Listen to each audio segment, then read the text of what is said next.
does go live. Yeah. Once in a while. It says it's live now. Okay, so give me a sec. Let me just confirm it's good to go, and then we can get into it.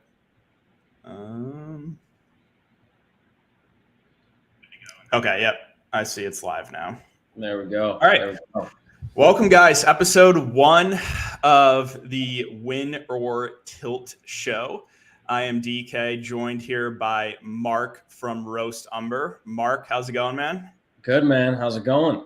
Good. I'm excited for this. Excited to talk some prize picks. Obviously, we'll go over some bad beats. We'll talk about some plays you like. We'll talk about some community plays.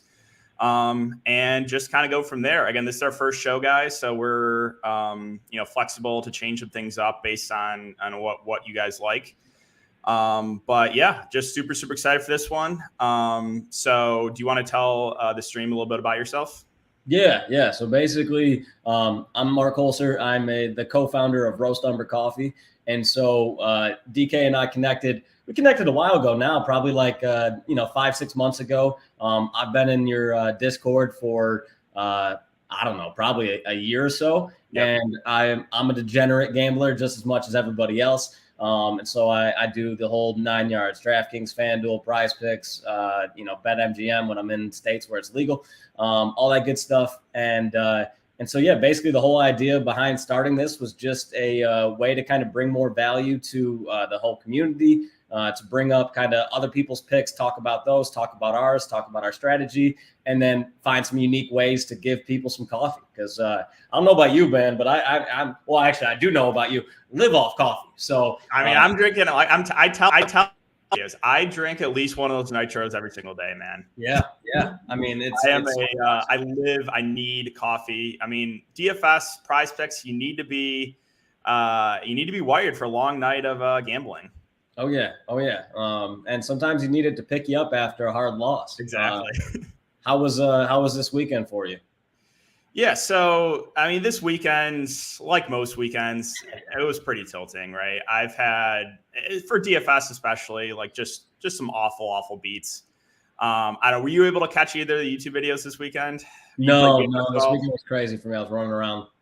Yeah, basically, like for example, last night, Tatum, Brown for Boston, they were both super popular, right? And they were good plays.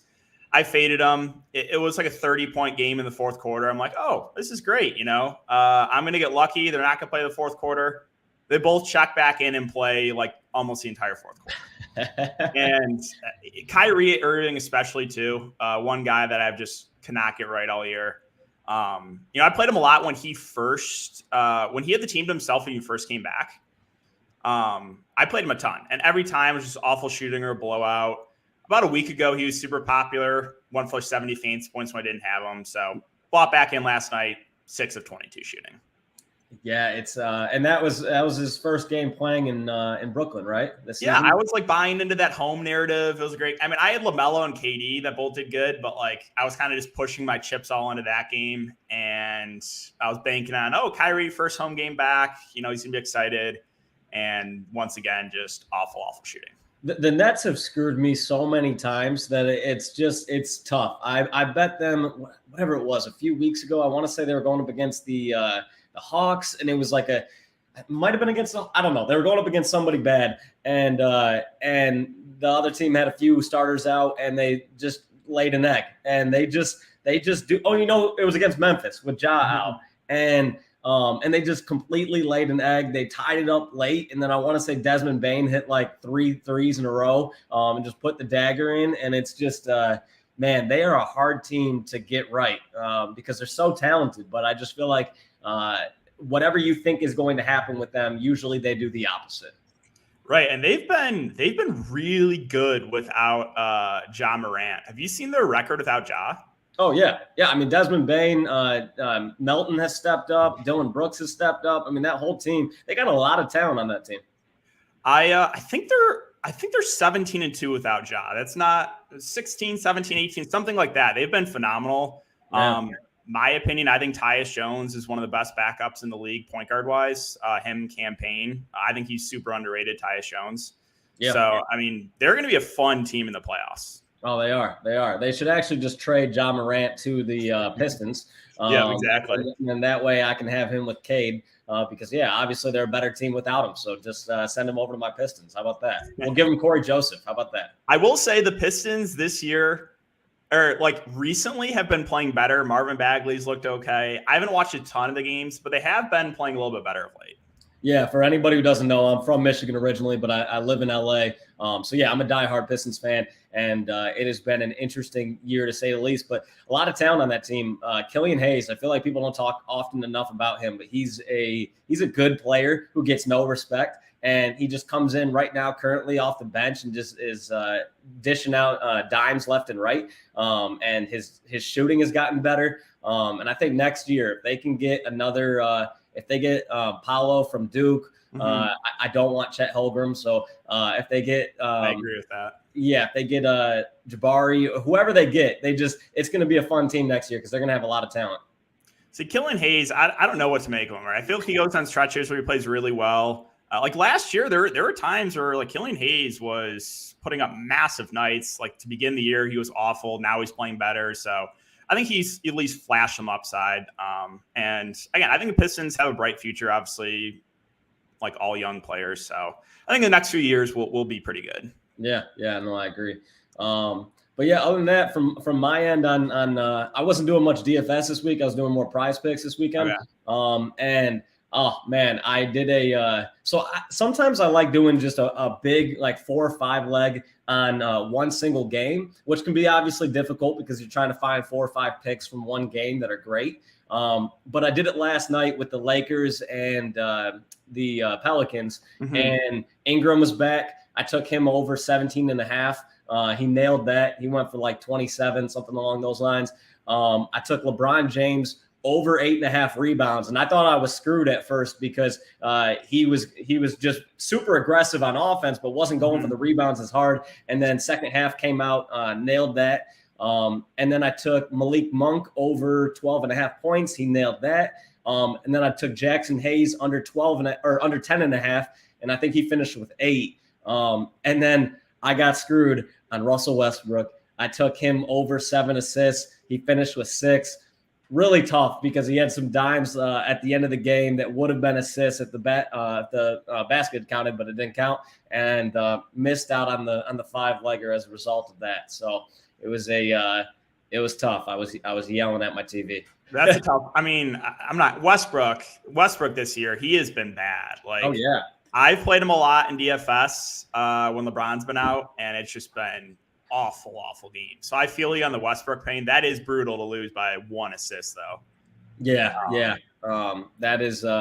There's few things that are more frustrating than losing a 5-leg by 1 leg, and then also just losing it that close. If I'm going to lose it, I just want to get my ass beat. I don't even want to come close to. You don't want to lose by like 1 and just get your heart ripped out. Yeah, that was tough. I feel like I got to look up. Let me see what bad losses I had this weekend, because I had a few. I did have some good wins too, but man, there was just some brutal. Whoever sets the lines for PrizePicks, they do such a good job. And I've been doing a lot of hockey. And the shots on goal props can be the most beautiful thing or the most frustrating prop of all time. I had a guy from Colorado. I can't even pronounce his name, like Valerie Namushkin or something along those lines. It was over 2.5 shots on goal. He had 2 in the first period, back to back, and then didn't have any the rest of the game. And it's just like those sort of losses are so frustrating. But it is what it is. We come right back to it, don't we? See, I know literally zero about hockey. Like, I'll watch playoff hockey from time to time. Have you had success playing on PrizePicks with hockey? I know you said it's tilting sometimes, shots on goal, but have you been making some money on hockey? Yeah, I think it's really listening to other people, because I'm not like a hockey expert. So there's times I'll listen to somebody and they'll talk about this team is really bad against forwards or defensemen or whatever. But I think you can kind of like. There's certain things that you can figure out in terms of, looking at the shots allowed and the shots for stats. Those are really interesting from a team perspective. Like I took the yesterday I had, who was that? I had the Tampa Bay Lightning and the Islanders. I looked at it, and The goalie for Tampa Bay doesn't often give up 3 goals, and the Islanders are not that good. So I did under 2.5 goals allowed for the Tampa Bay Lightning goalie. He nailed that. But then I did over 27.5 saves for the Islanders goalie, and he was on track for that. The Tampa Bay Lightning got over 28 shots on goal, but he came out after the second period. He got hurt. So that was tough. But, I think it's a lot of, like with anything, I feel like we learn from it. And I think when you start watching the games, because you got some money on it, I feel like you eventually kind of figure out, okay, these teams are pretty terrible on defense. These are kind of the guys that you can go to. But it is tough because it's really easy, just like NBA, to target the big dogs. But you gotta target a lot of those like second tier guys that are kind of like those 2 shots on goal and hope to get over that. But it can definitely be just as tilting as NBA, but also can be incredibly fast that you can hit a bet. I've never seen any other sport where you could hit it that quickly. NFL is similar in the sense of like if you do like a long touchdown or something. Yeah. But I mean, NHL, it's like you'll have like over 2 shots on goal and a guy will get 3 in like 30 seconds. And you're like, okay, well, that was easy. See that like for NBA, you don't have that luxury, right? You're basically, if you're taking a prop, you're sweating that usually into the fourth quarter. Oh yeah. The only thing I do think the 3-pointers are an interesting one with NBA. Like I took Jonas Valanciunas the other day for over 0.5 3-pointers. He doesn't shoot a lot, but when he takes them, he tends to make them. Yeah. So he hit that pretty quickly. And so there are some that are a little bit quicker. Right. Free throws I've gotten more into. See, I was going to ask you about those. I haven't really touched many of the 3-pointers made or free throws made. Have you had success with those?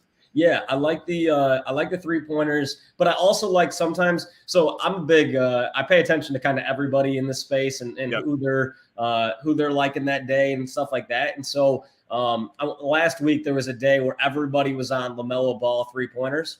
Because I took it. Someone brought that up, and I was like, "Oh yeah, he said it last 5." Yeah, he was crushing it. And so I took him over his points prop. I want to say his points prop was 19.5 or 20.5. But I took that instead because his 3-pointers was, I believe, over 3.5. And I was like, well, if he hits 4 3-pointers, then you got 12 points right there. He's going to hit his over prop on that, if he's shooting that well. But I was like, there's a chance he goes, he only hits 1 or 2 threes, but still gets over 20.5.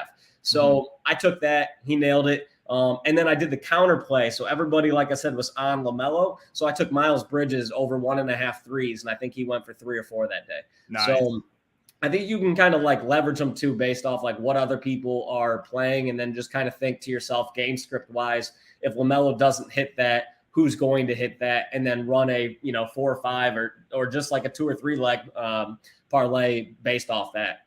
Right. I feel like for the public, usually when a lot of people get behind one play, I feel like it fails more often than it comes through. What are your thoughts? I feel like personally when I see it, like everyone's on one play, never works. Yeah. Oh yeah. There was last week, there was Austin Matthews over 0.5 goals, and it was a high over under. It was like 6 or 7 over under in hockey. And he did not get a goal. And it was super frustrating because it was just everybody was on that. Everybody was talking about it. And then the next game, immediately comes out and gets a goal. Just so tilting.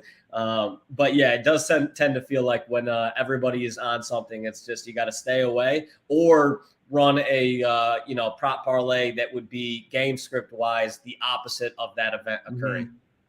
Because there's always a chance that still happen. You hit both of them, Right. We got a question. Yeah, random question for you, kind of off topic, but so how do you start Roast Umber? So my business partner Brad actually owned a coffee shop in Michigan when we met, and so we both went to Michigan State. We connected back then, and so just both of us are big coffee guys. I wasn't actually at the time when we first met. We met when I was probably 22. I'm 29 now. And so we would go to his coffee shop and he would pour me black coffee, and I was not a black coffee kind of guy at the time. I was like a Frappuccino kind of guy. And so I just would drink it because I didn't want to be rude. And then it was probably like 4 or 5 times of just drinking black coffee where all of a sudden I was like, I actually love this. And I've been hooked ever since. And now if you offered me a Frappuccino, I'd be disgusted.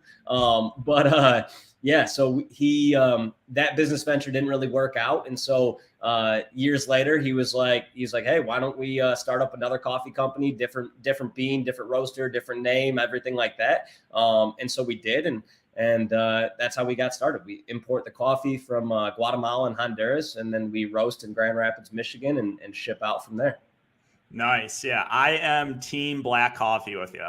Yes, sir. Never really been a, Frappuccino or whatever. I've always just been black coffee or nitro brew. Again, nitro brew is, if I'm going to treat myself outside of roast umber, I will get, nitro. But black coffee, nitro, that's basically what I stick to. 100%. And I think that's just something that the older you get, the more you just love black coffee. It's like red wine. You don't see a lot of I would say, when I say 19, obviously there are people who allegedly drink before they turn 21. You don't tend to see anyone that young drinking red wine, just like you don't tend to see people that young drinking black coffee. And then the older you get, it's like you can't live without it. So that's funny you say that, because my girlfriend recently got me into drinking red wine, and now I really like it. Like I literally didn't drink wine up until like a year ago. So see, it just goes like that, and eventually somebody will offer you a sweet wine, and you'll just be disgusted by it because it's just way too sweet. And the red wine, I mean, it's just like you like that dry, big bodied wine. It just the older you get, man, it just happens. I feel you on that. Okay, so do you want to get into some player props we like for today? I don't know, guys. We're just, playing it by ear, seeing what the stream likes. But do you want to get into the board today for NBA and talk over some plays we like? Yeah, let's do it. Okay. Let's do it. Do you want to start off? Is there anything that really stands out to you right away from first glance? Well, I think first, we should probably go over some of these injuries and things like that, because there's so many guys that are out today. The Boston Celtics are just putting out their the B squad. Thunder and Trailblazers are running a that's a preseason game. Yeah, it looks like we're in Vegas doing summer league. Yeah. That is crazy. And then who else have a lot of guys out? Who are we Golden State hitting a lot of guys. Stuff. We got the confirmation that Clay, Otto, Draymond are all out. And then Gary Payton's now questionable too. So Golden State could be thin, but Steve Curry's going to play everyone on that bench. Right. Jordan Poole probably put up 40 shots tonight. Though I do really like Kuminga tonight. I love Kuminga. I'm looking forward to him getting more minutes, because how about him starting the last two games and then Steve Kerr slashing his minutes? Yeah, I don't really get that. But he's very talented player, so I hope he gets more minutes, because I definitely think he's going to be a stud for years to come. I thought that was a great pick for them. I agree. I think he's working out definitely more than the James Wiseman pick. Yeah. James Wiseman, I didn't get that when they drafted him. I thought they should have picked LaMelo. And just, that's a great trade piece. I get he didn't really fit on the team, but it was a great trade piece. And Wiseman, I don't know what he's done to deserve getting drafted that high. Barely played at Memphis. And then did he not even play at Memphis? I don't know, because I haven't been following college at all last few years. So yeah, I can't questions like that. I'm not gonna have an answer for you. Yeah, my bad. It's either he didn't play or he barely played. But regardless, I don't know. He's a very talented player. Don't get me wrong, but I think in hindsight, LaMelo would have been a great player for them to have on that team. Because imagine if they had instead of Jordan Poole shooting all those shots, if they had LaMelo Ball out there, or hey, LaMelo and Jordan Poole both shooting together. Yeah. I think LaMelo would still fit in the Warriors. Perfect. Yeah, he's a very talented guy. And that side note, but that new ad he has with his dad, have you seen that? I want to say it's like an AT&T commercial. I don't think so, no. Oh man, absolutely hilarious. His dad is just, LeVar always has me cracking up, but we'll have, there it is. Wiseman only played 2 games. Yeah. So, I get it. Super talented player, but I actually feel like Looney is a great piece on that team. So Looney is one of actually talk about PrizePicks. Looney assists. I thoroughly enjoy. Okay, let's take a look. Sometimes they take it off or they, I don't see it right now. so they don't have it up right now. But he's people don't really talk about him. He's a great distributor. And he does a really good job dishing it out to people. And I've been a big fan of Looney assists. So if you can't get it on PrizePicks, take it on whatever book, because I very much like Looney's assists. And sometimes they'll add more throughout the day, usually. So you might get that up later in the day. Yeah. But yeah, so I guess, do you want me to start? There's a couple that stand out to me right away. So I'm going to go, like, I play a lot of my action on the fantasy score. I guess for strategy, we can get into that a little bit more, but that's the way I prefer to play. So there's a couple that stand out to me. We mentioned them. Jordan Poole, right now it's at 37 for the fantasy points. I like the over on that. Again, you have basically all the main guys out for Golden State, right? If you take a look at let's bring it up on DraftKings just so we can go over it again. But so Memphis has not been great defensively, right? They've been struggling. There's no Clay, no Draymond, no Otto, and now Gary Payton might not play. It's basically Poole's going to have the team to himself. He's been playing huge minutes too recently. Like, he's been averaging about 40 minutes a game, 23, 18, 22, and 25 shot attempts.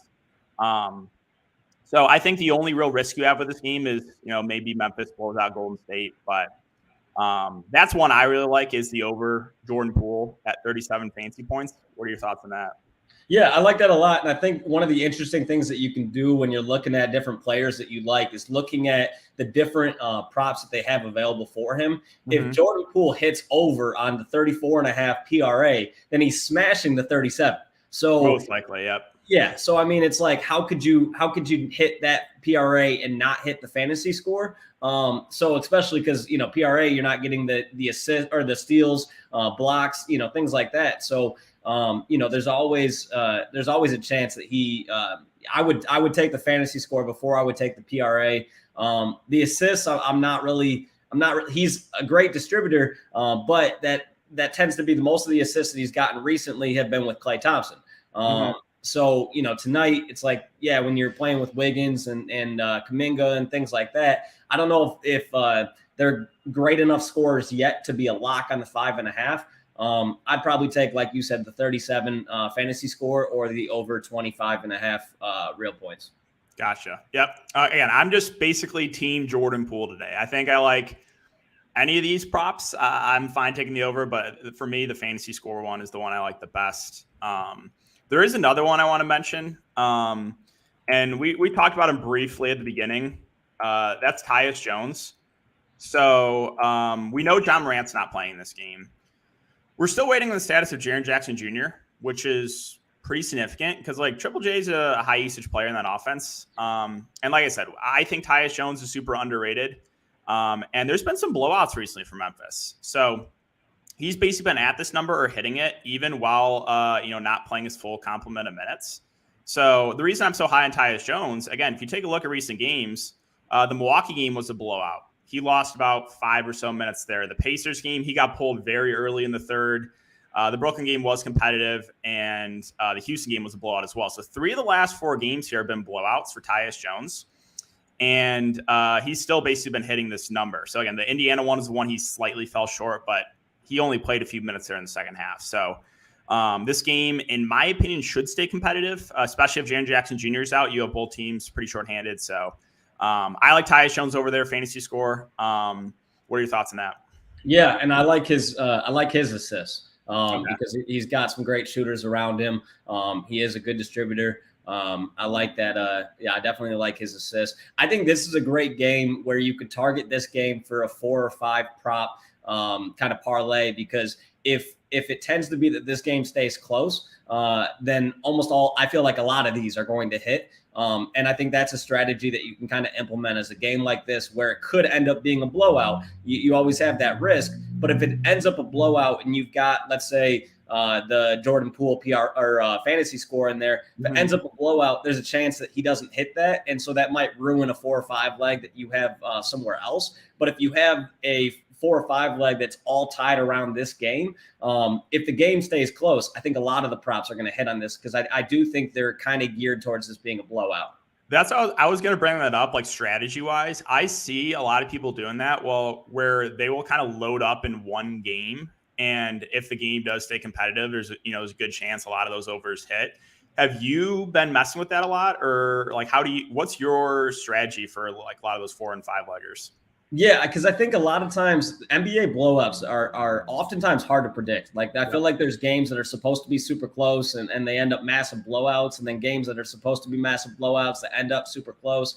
So they're just hard to predict. I did I think it was last week or the week before, the Pistons and Orlando. Pistons had a lot of guys out, and so I ended up loading up on that game because I was like, man, if this ends up staying close, this is going to be this is going to be a great game to target. Mm-hmm. And I want to say I had 10 different props that I liked in that game. I ended up picking my favorite 5, but all 10 hit. So I had a list of all 10, and that was the game that Sadiq went for. I was going to say Sadiq went for like 50 that game, right? Yeah.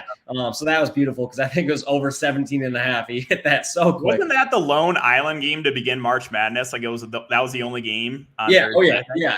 And I felt like a super degenerate playing that. Everybody else was like, lay off this game. I was like, man, no, let's target it. I think I had Franz Wagner over points, and then I had Cole Anthony assists, and I think I had Isaiah Stewart points, something else. I can't remember everything, but I think when you look at it, and if a lot of people are favoring a blowout in a game, I don't know, maybe go the opposite and just bank on it being a closer game and do that 4 or 5 leg, and just game script wise, make sure it makes sense. If you're taking Tyus Jones assist, maybe you take one of the other guys points props, because it's like if he's hitting that, the other guy's most likely hitting that. So just kind of correlating them together.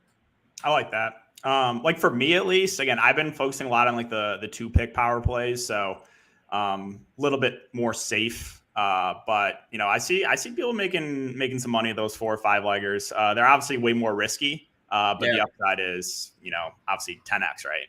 Yeah. I think if you target the 2-leggers early in the day, because I think a lot of times on PrizePicks, they're very good at changing lines very quickly. So if you're able to get to a line before kind of the public has, then you're likely to get there. I think it was Davion Mitchell the other day. They moved his line up, and he smashed it anyway, so it didn't really matter.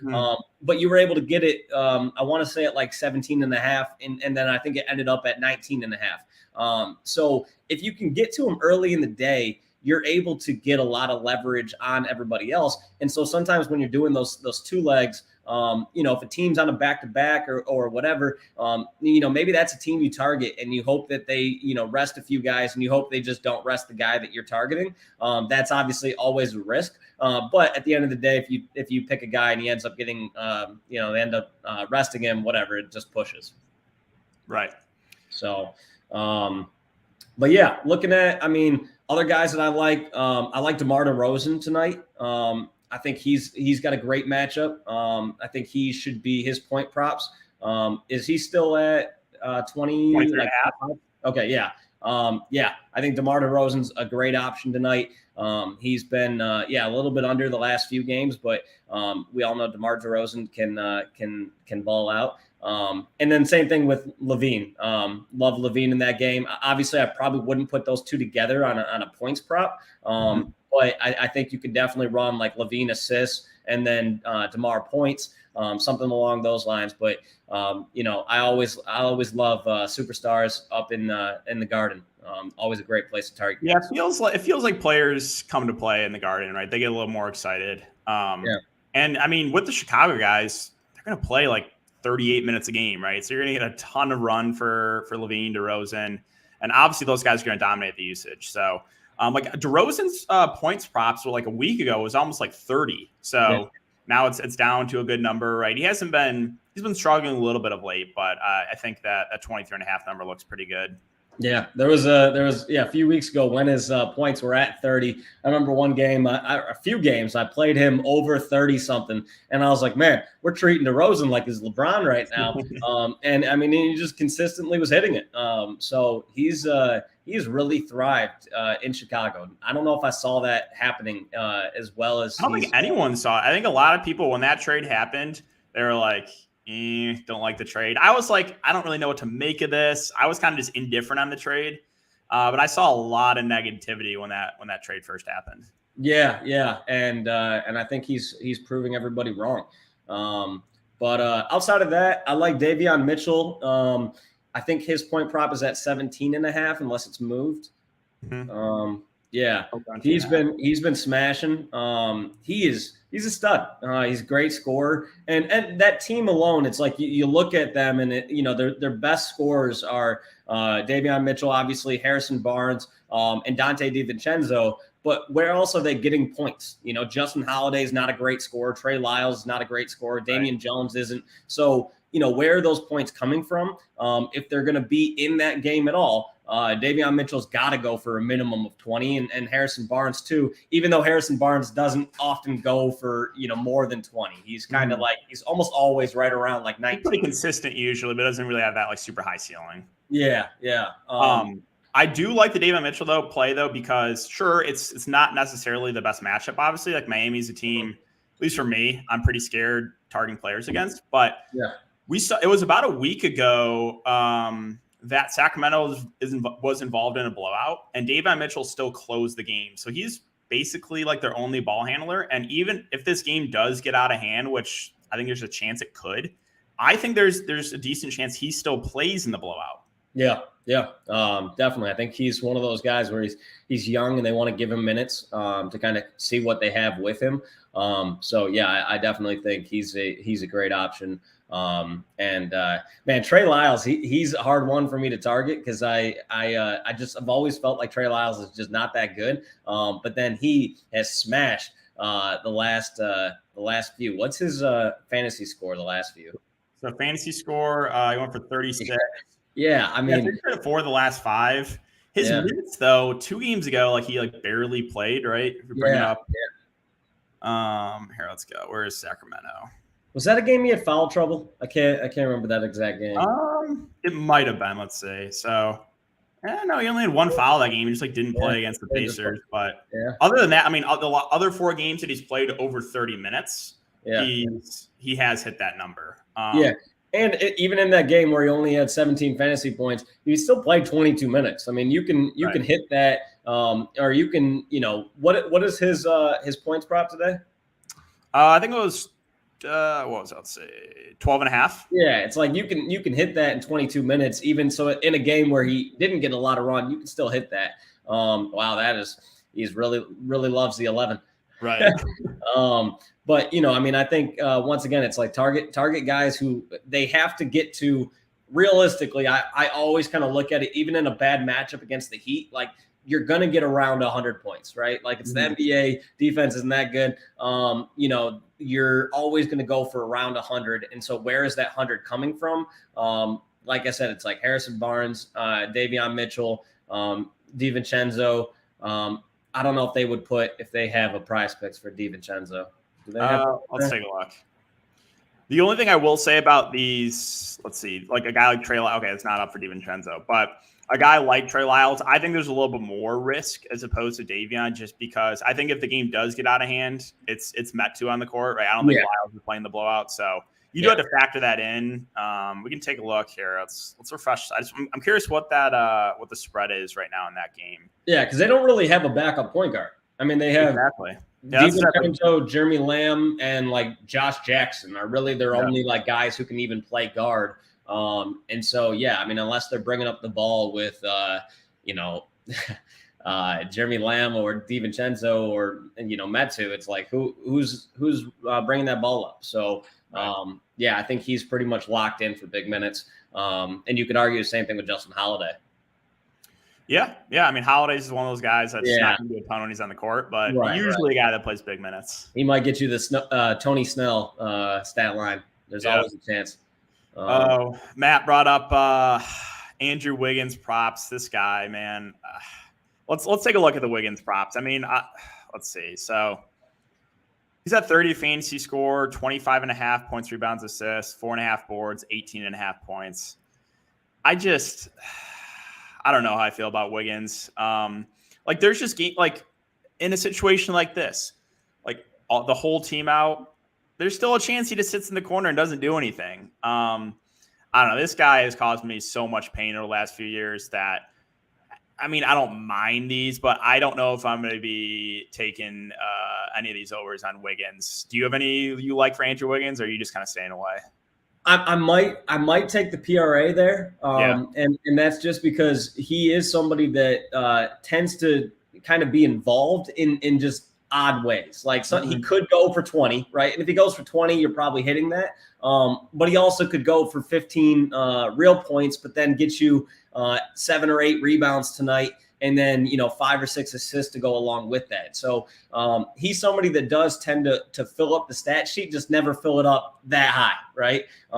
So I do like him in that regard, just because, I mean, tonight you look at who they have available, and it's like, outside of, if Gary Payton doesn't play, then you've got Bielitsa, Juan Toscano Anderson, Andre Iguodala, like Damian Lee. There's just not a lot of options on that bench. So you're going to have, realistically, probably a 7 or 8 man rotation to begin with. And if you have that, then he's going to be getting big minutes. So I'm not typically a Wiggins fan in terms of PrizePicks, but I do think that there's a night that he's going to get it. It's tonight, because once again, they gotta get some scores somewhere. He has the opportunity tonight for sure. Yeah, and that's where I go back to. I think that's one of my favorite strategies with PrizePicks, is to go, okay, if you think about it and you say, okay, Andrew Wiggins hits his PRA, then Jordan Poole probably hits his either points or assists. Kuminga, Kuminga, is he on there yet? I don't think I saw him. Let's say no. Yeah. So I'm curious what they put Kuminga at. But I think if Kuminga's points are around like 14, I like it. If it's 16 or above, like that starts to make me feel nervous. But I mean, once again, it's like the scoring has to come from somewhere. And then if you run it back with, Dylan Brooks, Desmond Bane, some combination of the two of those, Tyus Jones, like you mentioned earlier. I mean, that's a game that you can target, where I do think I like the over in that game, the 221.5. I think it probably goes more 230, 235. So, that's a game, once again, if it gets to that, you're probably hitting a lot of your props. I agree. I think that game has shoot-up potential, like I said. I think if it stays competitive, Memphis has not been good in the defensive end. Golden State, basically all their good defenders are out. So I think that game has a lot of upside. But do you want to pivot now to some community plays? We can go over maybe some plays in the chat. We can go over, I tweeted out a couple hours ago, talk about some plays on Twitter. And then maybe at the end, wrap it up. We can do 4 or 5 pick power play, and then do a giveaway if it hits. Yeah. Okay. And by the way, real quick, Steve in the chat brought up Mo Bamba over 0.5 assists. Love that, because Mo Bamba the other night, he went for you could have laddered it on a like Bet MGM or something along those lines. But yeah, he sneaky will get there. And so 0.5 assists, I actually very much like. I had him heavy in that Golden State game where he got 3. So yeah, I'm a big fan of that prop, and that's one that I wouldn't be shocked if later in the day you check and it's over 1, and then that's where I think there's no value there. But 0.5, it's like, man, literally 1 play. That's all we need. Right. He brings up a good point too. When he plays 20 plus minutes, hits that 67% of the time. Cleveland allows 4th most assists to centers. So I don't mind that at all. And that is one of those, again, NBA, it's pretty rare, but this is one that you could hit in the first quarter and you don't have to sweat it out the whole game. Yeah. All it takes is 1 play, Mo. All it takes is 1. So that's one where you tweet at Mo Bamba and you just say, hey, man, just need 1 assist tonight. It's my birthday. It's not actually my birthday, but you just say that. Mo, I just need 1 assist. That's all. Okay, let's see. Let's check out the chat, see what else is in here, and then maybe go over some of the ones on Twitter. Is that cool? Yeah. Okay. Let's see. What else do we got in here? So Matt brought up another one. LaMelo Ball free throws, great one to target in competitive matchups. Yeah. I know you've been, messing with some of the free throws. So let's see. Where is he at for free throws in this one? So he's at 3 free throws. Yeah. I mean, this game should stay competitive. I don't have a super strong take on it, but you have a strong lean on LaMelo free throws. If you're not high on his 3-point prop, then I think there's a chance that he hits those free throws. I mean, he shoots from deep so often that he's not getting fouled a lot on those 3-point shots. But when he does actually drive the hoop, he'll get you. He's the type where he might end up with 6 or 7 free throws in a game, or he's going to end up with 0. It's one of the two. So his line is one of those interesting games of, if you think they guard him more on the perimeter and cause him to drive more, then there's a solid chance. I mean, 3 is so low, but like I said, there's a chance he ends up with 0, just because that team does love to shoot from deep. Whether it's Rozier, Bridges, LaMelo, like they love shooting from deep, and so when he does actually drive the ball, there's a solid chance he hits that. But there's just a lot of games where he literally goes for 0 because he's shooting 10 3-pointers, So, right. It's just, trying to figure that out is it's not easy. But I do like it, don't love it, just because, he loves shooting the 3 ball. For sure. And again, I bought him at 3-pointer one the other day, and of course he hit under. But you gotta just tell us who you're posting or who you're picking, because it can go the opposite. Yeah. Oh man, the tilt posts, those are actually my most enjoyable things that I see from you. Is when you say, even if I'm not playing that day, if I'm just busy or whatever, I have your push notifications turned on, and I'll see I played so-and-so, and I'm like, well, I already know that person's playing terrible. They're doing awful. They're injured. They're in foul trouble. Something's gone completely wrong. The game's suspended. Will Smith walks up to him on the court, just slaps him. I mean, you never know. Exactly. You never know. Let's see. So Matt brought up Trae Young over 47 fantasy points. His PRA set to 44.5. So that's a good point. Let's bring up Trae Young. Do we have any of the Atlanta news? We're still waiting, I think, on Bogdan and Gallinari news. But his PRA is at 44.5. But if I was going to take an over on one, I would definitely lean the fantasy score. Do you like the PRA better here, or do you like the fantasy points better? I like the fantasy score better. The only downside is Trae Young is prone to turnovers, right? And it's -1 per turnover. Yeah, so that would be the downside there. I think his 3-pointers are interesting because he chucks it, and so there's a chance he hits that literally in the first quarter. The 10.5 assists, if you think that game stays close, then he smashes. He's been killing it with the assists. 15 last game. 15 is insane. I feel like we see more of these like massive outlier games this year than ever before. These like 20, well, maybe not ever before. There was time back in the day, Dennis Rodman's pulling down like 20 rebounds a game. Just these, crazy amount of assists and things like that. But if Gallinari ends up out and Bogdan ends up out, then I'm not as high on his assists. If anything, I like Kevin Huerter more. That's what I was going to mention right now. You have Huerter and Gallinari, or Huerter and Huerter's at 23 fancy points, and Hunter is at 23 as well. Like, that's a situation where if you're pretty confident that Gallinari and Bogdan both miss, then you hop on the overs there, right? Because they're outside of Trae Young. It's like, who else is going to score the ball? Yeah. And those are a lot of games where I like PRAs, because if you're out there for 35 minutes, like, you're hitting that because their PRAs are so low. I actually shout out to DeAndre Hunter. I took him last week, and I want to say his PRA was like 17.5, and he had 17 with like 5 seconds to go. And I can't remember who they were going up against, but he missed a free throw, and Hunter got the rebound with like 2 seconds left to go. And I hit it was a 6 or a 5 leg. So I won $600 off that rebound. So I was quite happy with DeAndre Hunter. Yeah, that's situations like that are the best, right? And you're sweating out, and you get like a garbage time like assist, garbage time bucket. Can't beat those. So someone else was on your pick of DeRozan over 23.5. Someone brought up the Poole assist. We talked about Poole. I think I would lean the fantasy points, but 5.5 assists is still appealing as well. Okay, so let's see. How do you want to do this? Do you want to do like a 4 or 5 leg power play? Or how do you want to do like the giveaway here? Yeah, so I'm thinking what we do is we come up with, and by the way, guys, we're open to any and all ideas Totally. with this.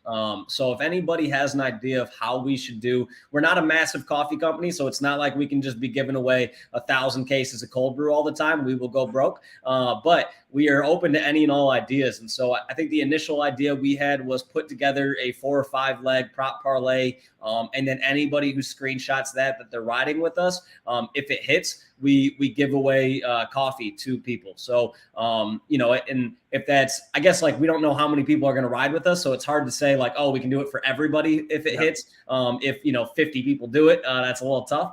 But the goal is to give away, I would say, we're trying to give away as much coffee as we can within means. So I think we come up with, I'd like the 5 leg just because I feel like it covers your ass a little bit if you end up, by the way, can I say that? Yeah, totally. Okay. If it covers you up a little bit if one doesn't hit. So I always I'd rather double my money than lose it all. So okay. How do you feel about that? The 4 or 5 legs? I'm good with either. I'm down with the 5-1. If you do a 5 leg, are you doing the power or are you doing the flex? I do the power. Power, yeah. Okay. So you're basically just putting all your marbles into the 10x. Oh yeah. Okay. Oh yeah. If I'm riding, I'm riding. Yeah, exactly. So do you want to come up? So how about we do something like me and you can give 1 or 2 of our picks, and then we can pick a couple from the community, and then that can be our 5 leg parlay. Yeah, I did see, by the way, when you had the tweets up, I saw somebody mention first halves. Those are an interesting way to get tricky with. If you think a game might be a blowout, I do actually think those can be really interesting. Mm-hmm. I know yesterday there were a lot of people on Twitter that I saw on Andre Drummond over 5.5 points in the first half, and he crushed it. I think he had like 8 or 9. So they hit that pretty quickly. So I think the first halves can be really interesting. Those are the ones where I feel like when PrizePicks is updating lines and whatnot, probably the last ones to get updated. So if you think a game has a chance for a blowout, maybe it's better to do the first half. And then I also think that person mentioned Dejounte Murray over 1.5 3-pointers. I was on that the other day when he had, I want to say 0. That was tough. He was shooting. He had a triple double that game, but just couldn't shoot to save his life. Yeah, he had like 12 points. He just could not score that game. So I actually, in a bounce back, because I believe that was his last game. That was against the Pelicans. If that was their last game, then this is a bounce back, and I very much like that. Okay, cool. All right, so do you want to start it off? Maybe give your top 1 or 2 picks. How do you want to do it? Me and you each give 1, or me and you each give 2, and we pick 1 from the community, or do you want to each give 1 and pick like 3 from the community? How do you want to do it? Yeah, I mean, I think if we're talking community first, I think I don't know about you, but I love the Mo Bamba. The Mo Bamba one, yeah. I mean, Steve brought up a good point, right? Yeah, Steve sold that.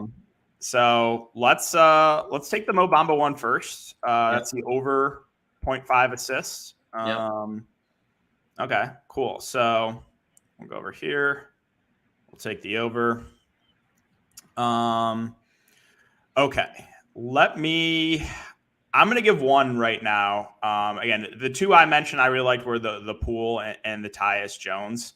I think if I had to pick between the 2, I would lean the Tyus Jones, actually, just because, again, I think there's been a lot of blowouts recently for him, and he's still been hitting around this number. So I personally like the over 27 fantasy points. Are you good at that for Tyus Jones? Yeah, I'm good with that. Okay. Whoops, did that not stay on? Which one are you liking the most on your end?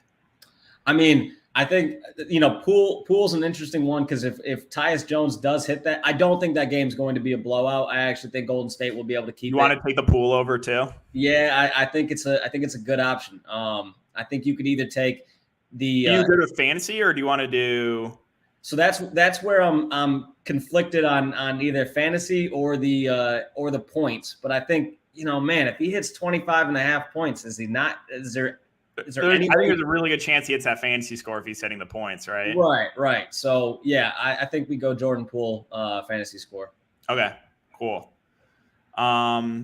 Do you want to add one of the Bulls that you mentioned, either DeRozan or Levine, or yeah, I think we go DeRozan because that was a community one as well. Yeah. Okay, so let's take the over. I think you're kind of buying low on this one, over DeRozan points, right? Because he was just at 30 like about a week ago. So 23.5. I think, again, playing in the Garden, like that over as well. Was there any other ones from the community that stood out to you that you really liked? Not really from the community, but the Davion Mitchell. Okay. I think we sold that, and that's probably going to be a popular play today, but for good reason. I don't see, knock on wood, but don't see how he doesn't hit that. Yeah, like we said, we think I think there's a good chance he still plays in the blowout. So which are we taking, the assists or the points, or which one is it that you like about? I would hit the points. Okay. He's a shooter. He's a great 3-point shooter. So I think there's a chance he hits that in the first half. Okay. So I think it's a solid board. So we have Mo Bamba over assist. We have the Tyus Jones, Jordan Poole pairing over fantasy points. DeRozan over 23.5 and Davion Mitchell over 17.5 points. So do you want to do this? I can tweet this out.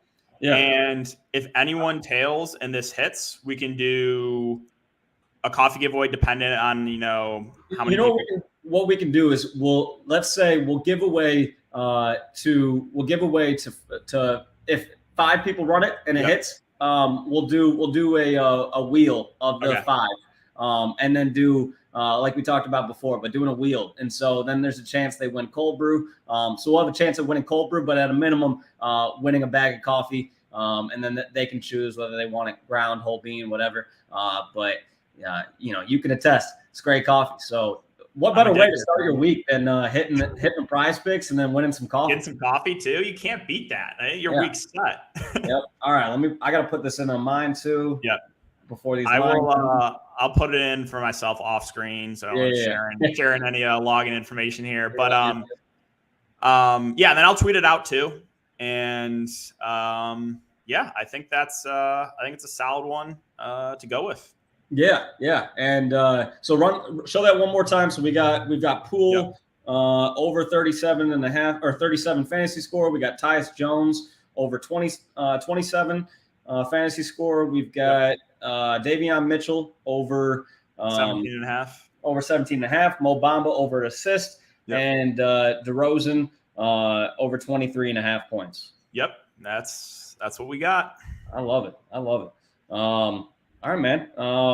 So yeah, I mean, once again, for everybody who's listening to this, this is new. This is the first episode of Winter Tilt, so we're open to any and all ideas. Tweet at us, let us know what you're thinking too. But we just want this to be a way to break down the slate, give our feedback, kind of go over. Hopefully we don't have any tilts, but if we do, to let some steam off, let the community let some steam off if need be, and then just to break down some plays and find that hidden value. Yeah, I think, again, getting the community involved is a great thing. Like I said, there's a lot of sharp people bringing up good points. So yeah, I don't know about you. I think this is a lot of fun. Yeah. Oh yeah. I had a great time. So are you open to do it tomorrow, or how do you want to go about it? Yeah. We'll play by ear, but let's plan for tomorrow too. Yeah. Let's run it. All right. Anything else you got for the people? Other than that, I think, again, I had a lot of fun talking to PrizePicks. Again, we can, possibly in the future, bring some people on the show. We can have them, talk about some picks they like even. So I don't know if that's something you're open to as well. Of course. Yeah. And then I would say too, remember, for anybody, if you want to buy any coffee right now, go to roastumber.com, use the coupon code DKDFS and get 20% off your coffee. So that's roastumber.com. Use the coupon code DKDFS and get 20% off your coffee. So, and there should be a link in the description below, guys, if you're interested in some coffee. There we go. But yeah, no, I'm excited. I'm excited to. It was the first. I started to put my PrizePicks that I've previously done on Twitter, but it was always hard to like. I do so many that I was like, it's hard for me to stay accountable. But this will keep me accountable of what the units are, how much we're up, and everything like that. So I'm excited to. I'm excited to win this with everybody, and then continue to dive in and figure out the best value every day. Same. I am, like I said, I had a lot of fun today. So any last words, or are you ready to call it on that? Let's get a win, everybody. Let's start off the week. Yeah, let's get a power play win. That would be a great way to start the show. We can rehash everything tomorrow, obviously, and go from there. And we'll tweet out again. If you want to leave in the comment section or on Twitter, we'll go over some plays, and we'll do it all again tomorrow. Yeah, and send us a screenshot of you running this parlay with us. So definitely send that over. Like we said, we'll pick some winners when this prop hits. So, cool. All right, guys. All right, let's wrap it up on that. Thanks again, guys, for tuning in, and we will see everyone tomorrow.